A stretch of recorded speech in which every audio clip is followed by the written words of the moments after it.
¿Cómo están? Soy la doctora Carmen Alegría y hoy me siento especialmente feliz y sobre todo muy agradecida de poder charlar con alguien a quien más que colega considero un auténtico maestro. Como supongo les pasará a muchos de ustedes, porque con él aprendimos que vivir es un asunto urgente. Aprendimos también a conectar con nuestra madera de líderes. Aprendimos a reinventarnos, a entender un poquito del cociente agallas, a conocer al guardián de la verdad, a darnos un respiro, incluso a resetear nuestra mente. Y ahora nos invita y nos acompaña por el largo camino del despertar. Y además siempre se las apaña para hacerlo, regalándonos auténticas píldoras de motivación para una vida más plena y más feliz. Y hay algo que me encanta, y es que siempre, siempre, siempre consigue sacar lo mejor de nosotros mismos. Por eso yo lo utilizo de medicamento desde hace muchos años. Bueno, a él no, a sus libros y a sus charlas. Y además con una respuesta estupenda en la salud de mis pacientes. Por eso les decía que estoy especialmente feliz. Por eso, y porque les confieso que confío que ahora, por la cercanía, me pueda contagiar, aunque sea por ósmosis, un poquito de su sabiduría y sobre todo de su gran humanidad. Doctor Mario Alonso Puig, bienvenido. Pues muchas gracias, Carmen. La verdad es que, bueno, gracias por tu generosidad con tus palabras. Enhorabuena por tu trayectoria. Tantos años en medicina urgencia, atendiendo a enfermos en situaciones críticas de estas que nadie querría encontrarse en su vida. Enhorabuena por tu trayectoria como médico profundamente humanista y por tu precioso libro El amor, la mejor de las medicinas, ¿no? Y me hace también mucha ilusión estar contigo porque hay muchos seres humanos, al igual que nosotros, que quieren encontrar qué es lo que les está frenando a la hora de hacer realidad sus sueños. ¿Qué está pasando en su mente que muchas veces se convierte en una verdadera tortura y les hace vivir en una especie de infierno? Porque a veces sentimos que teniendo tantas cosas somos tan poco. ¿Por qué nos cuesta encontrar eso que de alguna manera nos ayuda a desplegar alas para volar, ¿no? Entonces, yo tengo mucha ilusión de que estas conversaciones que vamos a tener tú y yo, dos profesionales de la medicina que somos muy vocacionales, tú sigues en el campo de la clínica, yo lo dejé hace más de 20 años, y que entendemos que la medicina no solamente ha de atender a la parte física del ser humano, sino también a su parte mental y espiritual, y que hemos visto por nuestra propia experiencia cómo realmente una conversación tiene un impacto sanador. Pues me hace mucha ilusión en un mundo complejo, incierto y también lleno de oportunidades que compartamos y que hablemos de estos temas con la ilusión de que realmente sean de valor, ayuden a las personas que nos escuchen. ¿Te parece si empezamos un poco dando unas pinceladas sobre el camino del despertar? Sí, El camino del despertar es mi último libro, es el libro que he escrito obviamente en mi época de mayor madurez, no solamente por la juventud que ya acumulo, que es bastante, sino por las experiencias que he tenido a lo largo de los años, y de alguna manera he querido reflejar ese camino de vuelta a casa. El camino de despertar es un camino de vuelta a casa, y esto se puede explicar muy fácilmente con una metáfora. Cuando uno por la noche se acuesta y se duerme, tiene la sensación de que está viviendo una realidad. Sin embargo, es una ilusión, es una realidad ficticia, y puede encontrarse en el lugar más distante y además sufriendo cosas terribles. De repente suena el despertador, abre los ojos y se encuentra que está en casa, en su casa. Entonces el camino del despertar muestra cómo volver a casa. ¿Por qué vale la pena volver a casa? Porque la mayor parte de las veces ese sueño en el que estamos metidos cuando dormimos no es un sueño feliz. Suele ser un sueño que tiene o tintes dramáticos o tintes trágicos. Y cuando nosotros despertamos y vemos pues, que tenemos muchas razones para celebrar la vida, para estar contentos, para vivir con ilusión, entonces en ese momento uno se queda sorprendido de haber quedado atrapado durante una serie de horas en un mundo tan oscuro, ¿no? Entonces, el camino del despertar es una invitación sencillamente a abrir los ojos. No los ojos físicos, porque la realidad de la que hablo en el camino del despertar es una realidad metafísica, sino los ojos del espíritu. Es decir, esos ojos que son capaces de ver realidades más profundas, que ven la unidad más allá de la separación, que ven la luz más allá de la división de los colores. Y de alguna manera reflejo, por eso hemos utilizado también bastantes dibujos, reflejo una realidad difícil de explicar y sin embargo muy sencilla de experimentar. Entonces es eso, es un mapa que muestra cómo podemos volver a casa. Claro, me encanta la metáfora de volver a casa, que es recuperar la esencia y mirar dentro.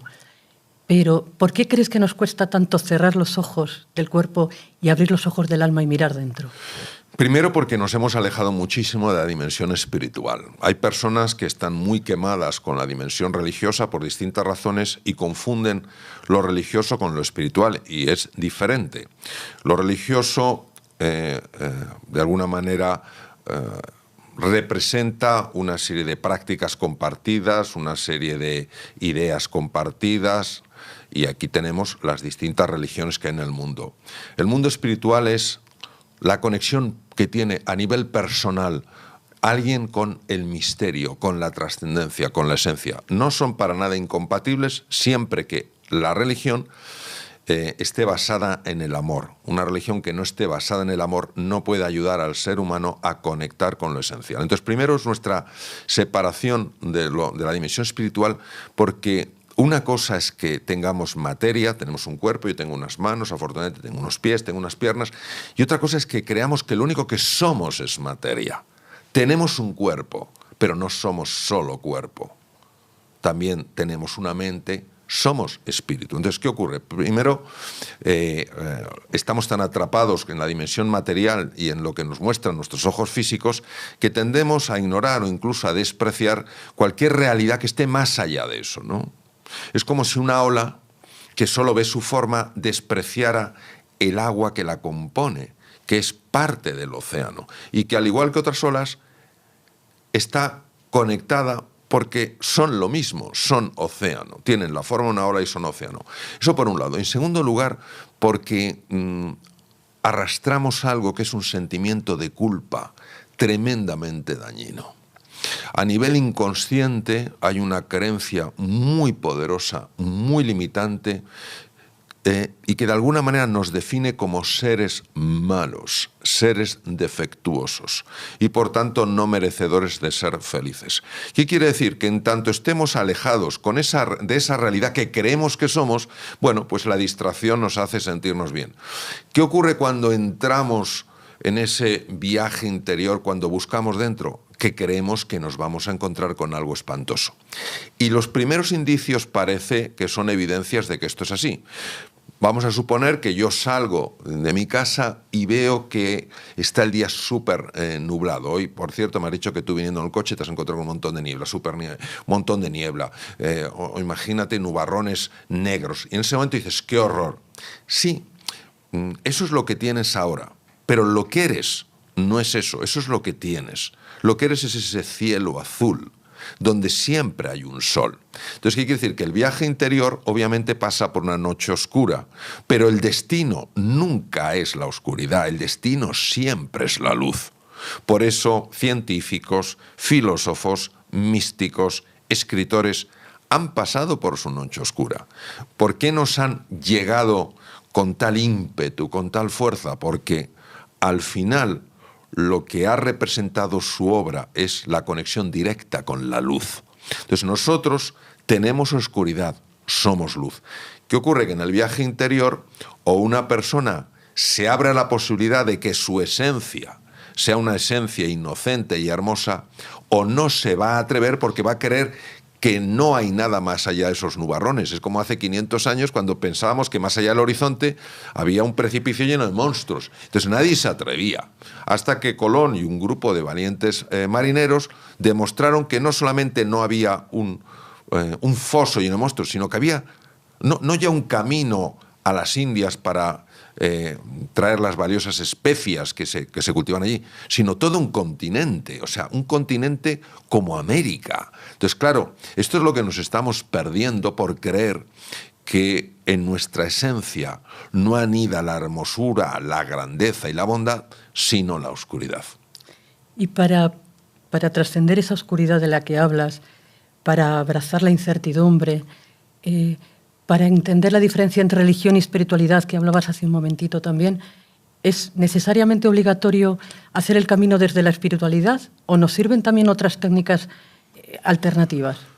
Vamos a ver, nosotros tenemos que distinguir en la condición humana, en la naturaleza humana, tres dimensiones. Una, la dimensión física. Nosotros los médicos, cuando nos encontramos con una persona enferma, tenemos que ver qué le duele, qué síntomas tiene, qué signos tiene e intentar descubrir qué órgano está fallando y de qué manera está fallando. Y esta dimensión es importantísima. Tenemos obviamente una dimensión mental que afecta a la dimensión física. Sabemos perfectamente que los pensamientos tienen un impacto directo en la fisiología e incluso en la anatomía. Y tenemos una dimensión que es una dimensión espiritual. Entonces, en ese camino del despertar hay que recorrer las tres dimensiones. Por ejemplo, una persona que descuide por completo su parte física, que es lo que hizo curiosamente Sakyamuni Buda, el primer Buda, Gautama Siddhartha, siguiendo lo que hacían los brahmanes, que era considerar que el cuerpo era como la cárcel del alma y lo dañaban y estuvo a punto de morir. Por eso, si nosotros no cuidamos el cuerpo, es muy difícil que podamos llegar más lejos. Porque, fíjate qué curioso, Carmen, el cuerpo, que es tan material y tan físico, es la entrada al espíritu. Ni más ni menos que la gran científico norteamericana Candice Pert, la descubridora de los receptores opiáceos en las células, ella dijo que el cuerpo era el inconsciente. Yo la escuché a ella en Los Ángeles y dije, qué bárbaro lo que acaba esta mujer de decir. El cuerpo es el inconsciente. Y de hecho hoy sabemos que el cuerpo lleva la cuenta. Nuestra experiencia está grabada en nuestras células, en nuestros músculos, en nuestro tubo digestivo, en nuestras vistas en general. Entonces, es el cuerpo. Entonces, lo primero que hay que hacer es conseguir que el cuerpo sea un cuerpo relajado, sea un cuerpo que se destense, que se aflojen esas corazas neuromusculares, que no somos conscientes de ellas porque nos hemos acostumbrado. Es decir, como quien lleva una mochila, le van poniendo piedrecitas, una a una, y no se da cuenta, y al final va doblado y dice, no, yo soy así, no es que tienes una mochila que pesa 20 kilos, y pues vas doblado, ¿no? Entonces, yo creo que lo primero que necesitamos es amar nuestro cuerpo. Amar nuestro cuerpo quiere decir tratarlo bien desde el punto de vista del descanso, desde el punto de vista de la nutrición, desde el punto de vista del ejercicio físico, desde el punto de vista de la postura. Y cuando nosotros hacemos eso, también estamos empezando a conectar con las otras dimensiones porque están como vasos comunicantes tremendamente interconectadas. Una vez que tú has conseguido esta conexión con el cuerpo, tienes que ir a la segunda dimensión, que es la dimensión de la mente. ¿A qué me refiero? El gran problema de nuestra mente, por una serie de errores que hay en ellas, como si se hubiera metido un virus en un sistema informático, es nuestra tendencia a ir al pasado o ir al futuro. Y cuando vamos al pasado o al futuro, ese viaje no es un viaje inocente. ¿Qué nos traemos del pasado? Que reflexionemos todos los que estamos aquí en esta conversación, ¿no? Los que estamos físicamente y los que estáis virtualmente. Cuando nos vamos al pasado, ¿qué traemos realmente? El gran viaje que hicimos. No, normalmente lo que nos traemos son los viejos resentimientos, cargas emocionales que no hemos conseguido desprender, viejas culpas, viejos lamentos. Y cuando nos vamos al futuro, que nos vamos a anticipar las maravillosas vacaciones que haremos o el gran proyecto que tenemos.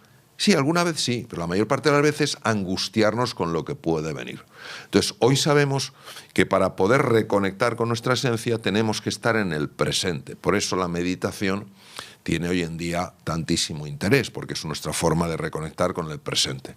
Curiosamente, se activan circuitos diferentes cuando uno está en el pasado, en el futuro, en el presente, y cuando se activan los circuitos del presente, la red ejecutiva central, mejora la salud, mejora la eficiencia en el manejo de datos. Entonces ya hemos conseguido de alguna manera esa dimensión. Y ya nos vamos acercando a la dimensión espiritual. La dimensión espiritual tiene fundamentalmente dos ramas. Una es el amor y otra es el perdón. No podemos avanzar en la dimensión espiritual si no crecemos en el amor y no crecemos en el perdón. Y aquí es donde entran figuras de las que hablo en el libro, figuras arquetípicas que nos ayudan de una manera visual a representar en qué consiste ese amor, en qué consiste ese perdón. Por tanto, no es que el único camino sea el camino espiritual, es que la dimensión espiritual es parte del camino. ¿Quiere decir que la dimensión corporal no cuenta? Ya hemos visto que cuenta y mucho. ¿Quiere decir que la dimensión mental no cuenta? Claro que cuenta, y cuenta mucho. Es decir, no podemos obviar que cuando es la persona la que está viajando lo que la constituye, su cuerpo, su mente y su alma. Qué fantástico resumen has hecho. Y además, leyendo tu libro, me encantó que recordaras de esa forma tan gráfica que tú sueles hacer muy bien, que uno de los caminos más rectos al inconsciente es prestar atención al cuerpo. Y qué fantástico que nos recuerdes que todas las células de nuestro cuerpo tienen cerebro y que todas las células de nuestro cuerpo tienen memoria y que siempre acaban pasándonos factura. Y después, cuando vamos avanzando y llegamos al tercer umbral, al del amor, al del perdón, se me ocurre preguntarte, ¿y cómo es posible amar lo que aparentemente no se puede amar? Bueno, esta es una de las grandes preguntas y tanto tú en tu precioso libro, El amor, como la mejor de las medicinas, como yo he buscado en el mío, El camino del despertar, he buscado de alguna manera dar respuesta a esto. Nosotros tenemos que entender la importancia del lenguaje. El lenguaje en el ser humano afecta directamente a lo que percibimos. Y si no somos capaces de hacer distinciones, no podremos cambiar nuestra percepción. Es decir, esta mesa, por ejemplo, tiene un precio y también tiene un valor. El precio es el que sea, lo que haya costado comprarla. El valor es que nos permite tener ese despertador delante, que nos permite tener el libro delante, que nos permite tener un resumen de las preguntas delante. Entonces, nosotros tenemos que hacer en el amor una distinción de lo que es un sentimiento a lo que es una elección. Si algo me está haciendo daño, si alguien me está haciendo daño, si un recuerdo me está generando ira, enfado, miedo, frustración, lo que sea, exigirme, pedirme que yo sienta algo distinto es irreal. Es irreal. Porque encima va a hacer que me sienta mal al ver que no puedo cambiar mi sentimiento. Entonces aumento la frustración, aumento la sensación de impotencia y desesperanza. Pero si yo entiendo que el amor tiene otra descripción, otra definición, que es el amor como elección. Es decir, yo pongo la disposición.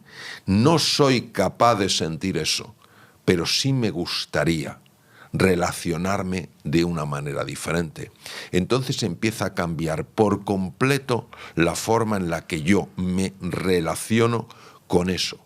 Esa tensión que antes me producía, esa frustración, esa ira, empiezan a bajar de nivel. Es impresionante. Esta forma de amor, que los griegos ya la describieron como agape, es como llevar luz en medio de la oscuridad. Entonces, ¿qué es lo que yo sugeriría? Lo que yo sugeriría es lo siguiente. Vamos a ver. Todos sabemos que el problema no es que no queramos perdonar, que el problema no es que no queramos amar. El problema es que no sabemos cómo eliminar ese bagaje afectivo que tenemos grabado en nuestras vísceras, en nuestros músculos. Querríamos, pero vemos que no podemos. Entonces esto nos genera muchísima frustración. Cuando nosotros entendemos que el amor es como un rayito de luz que se abre paso entre la más pequeña de las grietas, lo único que hay que hacer es abrir una pequeña grieta. Y esa grieta es tener la disposición a. Me gustaría, pero no puedo. Tengo la disposición a. Basta esa pequeña invitación, esa pequeña grieta, para que empiece a entrar esa luz. Y claro, recordemos el impacto que puede tener una pequeña luz cuando hay mucha oscuridad, ¿no? Entonces, yo te diría que ese es el camino. Porque el camino del despertar es el camino de aprender a amar. Y obviamente, cuando hablamos de amar, no hablamos de amar lo fácil. Amar aquello que nos parece imposible de amar. Y amar es transformar. Esto es una cosa que, claro, con nuestro sistema operativo mental resulta como ridículo. Y sin embargo, las personas que han sido capaces de amar de esa manera han sido capaces de sanar heridas que parecían imposibles de sanar. Han sido capaces de transformar vidas que parecían imposibles de transformar. Entonces estamos hablando de la medicina más poderosa que existe y a la vez la más desconocida. Me gusta una pregunta que haces en tu libro, de qué ocurre cuando metes en el mismo recipiente el miedo y el amor, o el odio y el amor? Es una pregunta que cuando uno la lee se choca porque dices, ¿y qué va a salir de aquí? Claro. Y que es fantástico después cuando ves el resultado. Claro, es que esto es una de las cosas más contraintuitivas que yo he visto a lo largo de mi vida. Y la razón es porque intentamos resolverlo con un nivel de conciencia que no es un nivel de conciencia óptimo. Claro, dices, vamos a ver, si tú metes miedo y metes amor... Parece incompatible. Claro, dices, son incompatibles. Esto está basado en algo que se llama la mente dualista, es decir, lo uno o lo otro. El agua y el aceite son incompatibles. Entonces, vamos a suponer que fueran compatibles, bueno, pues ganará un poco más uno de ellos. A lo mejor tendrás un poquito menos odio y un poquito más de amor. Depende del día. Depende del día. Y ese es nuestro error. Porque cuando nosotros nos damos cuenta, y esto habla maravillosamente el taoísmo de Lao Tzu, el yin y el yang, cuando nos damos cuenta de que más allá de la dualidad existe una unidad completamente distinta a lo que había, entonces nos abrimos a una realidad completamente diferente. Suelo poner un ejemplo muy básico, yo lo aprendí de Gerald Edelman, tuve la ocasión de estar con él hace años, premio Nobel de Medicina. Él hablaba del oxígeno y el hidrógeno. El oxígeno y el hidrógeno podríamos pensar que están enfrentados. Sin embargo, cuando se conectan con condiciones de presión y temperatura adecuados, surge algo nuevo que es el agua. Ninguna propiedad, ni física ni química del agua, pueden ser deducidos de los gases de partida. Lo que surge de la combinación entre el amor y el odio, es decir, de trascender, entre el amor y el miedo, de trascender, de ir más allá de ello, es creatividad, es alegría, es entusiasmo, es confianza, es paz interior. ¿De dónde ha salido eso? Bueno, ¿de dónde salió el agua? De que en lugar de verse el oxígeno y el hidrógeno como dos extremos, como dos polaridades incompatibles, se han visto como tremendamente complementarios. Entonces, encontrar esta complementariedad donde parece que lo que hay rivalidad, eso para mí es el arte de los artes. A mí me gusta llamarlo, en el libro lo llamo así, la alquimia del universo. La alquimia. Porque la alquimia es la antigua ciencia medieval que buscaba convertir el plomo, cualquier metal, en oro. Bueno, la alquimia del universo es maravillosa porque convierte el odio en conexión, el miedo en amor, la desesperanza en alegría. O sea, cosas tan absolutamente sorprendentes que para nuestra mente tan racional, tan limitante, tan anclada al hemisferio izquierdo, es una absoluta imposibilidad. Pero quiero que penséis, todos los que nos estáis ahora escuchando, cuántas cosas se consideraban hace años que eran imposibles y luego hemos visto que era posible. Claro, es que estás hablando ya de una etapa en la que, como tú muy bien vas explicando en tu libro, hemos pasado del primer umbral, nos hemos atrevido a ser guerreros y ya estamos rozando los límites del mago, la alquimia. Y ¿qué tenemos que hacer para pasar de ser guerreros a ser magos? La figura del guerrero y la figura del mago son figuras arquetípicas. Un arquetipo es una imagen que tiene una gran connotación afectiva en nosotros. Es decir, de alguna manera basta que tú traigas esa imagen para que salga de ti una fuerza especial. ¿Por qué? Porque esa imagen está en el inconsciente y está conectada con sentimientos, con experiencias y con emociones. Las dos figuras arquetípicas por excelencia en el camino del despertar, hay muchos arquetipos, yo he elegido dos porque para mí son sin duda los más representativos, son el guerrero y el mago. ¿Qué es el guerrero? ¿Quién es el guerrero? El guerrero es una persona, un hombre, una mujer, que deciden no salir huyendo cuando se encuentran frente a lo que no les gusta ver de sí mismos, sus sombras. Tampoco se quedan bloqueados, no toman una actitud sumisa, ni se enfrentan, ni se enfadan, simplemente se mantienen. Esa es la figura arquetípica del guerrero. No es un guerrero agresivo, es un guerrero pacífico, pero es un guerrero, es la fuerza del carácter, es la presencia, es no me muevo, no me muevo. Ni me vuelvo una persona sumisa, ni salgo corriendo, no me muevo.